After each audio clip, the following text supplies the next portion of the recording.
So this is my 2008 Yamaha R6S. It's a very capable bike. It's only 380 pounds or so. Pulls a couple of gallons of gas to get you around. You'll probably be filling up after about 125 miles. The light will come on. There is no fuel gauge.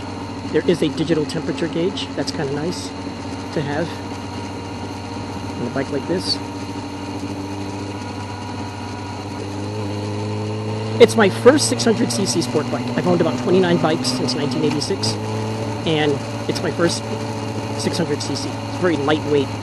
Right now I've got a ZX1100 Ninja and a BMW K1200 LT touring bike. I like to go through bikes. It's like a bucket list. I see a bike, and if I have the cash or if I can make the trade, I'll make the trade and have a little fun with it. So it's not that I'm flipping to make money.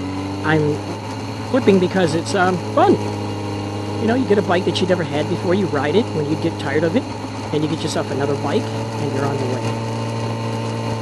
Got about 31,000 miles on it as of today. Digital dash, so the speedometer is digital, but the tachometer is analog. Get the R6 logo on the tachometer. It's got an upshift light, upshift light, so you don't over rev it. It's got a pretty high rev line. It's like 15,500 RPM. I've only gone up to about 8. I don't believe in pushing a bike that way if you're not going to have it that long, because the next person is going to think it's been abused. Don't want that.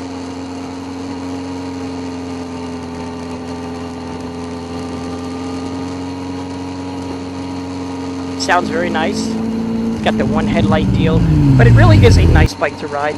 If you're a young lady with not that much weight behind you to hold up a bigger bike, by all means, get yourself a Yamaha R6. And I actually prefer a bike of this stance versus a cruiser. A cruiser, my legs get numb for some reason being stretched out like that. I'm not quite sure what the situation is. It's very flickable.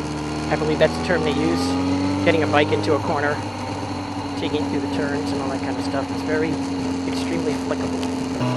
Yeah, I really enjoy riding. I started out on a Nighthawk 450, first bike I saved for it. As a matter of fact, what I did was I laid it away in New York City.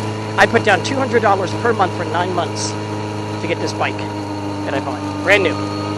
And I was so excited the day I went to get it. I'll never forget, it was May 21st, 1986.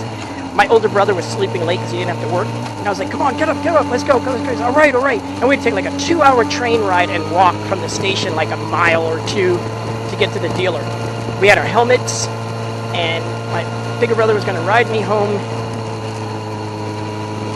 He was gonna ride me home on the Nighthawk because I didn't know where I was going and how I was gonna get home. And that was fun. We went across the Brooklyn Bridge, and I was like, this is mine. It isn't his bike, it's mine. I mean, granted, I'm already 21 years old or whatever, however I was, but no, 20 years old, but I was excited because I bought it new myself. And the next day I took it out because he said, don't ride it today. You know, get some sleep and then ride it. And I said, okay. So I did that, and then I went out the next morning to go show my friends, and I did, and they were riding like elite scooters, and I had a 450, I had gears, I had 2 seats, I can go 100 miles an hour, well, 450, maybe 85, 90, but still, I had a motorcycle, not a scooter. And then I'm on my way home, and I stop at the light, and I go to take off, and I stall, and I drop this new bike on its side at like 0 miles per hour. Oh, I was so upset. I bent the turn signal arm, it scratched it. It only had like 25 miles on it. I was so mad. And it took me nobody was there to help me, so I had to pick it up by myself. And this is in the Bronx. I'm supposed somebody had to steal it from me. But every time I got on the bike, what did I see? That slightly cocky turn signal that wasn't straight like the other one.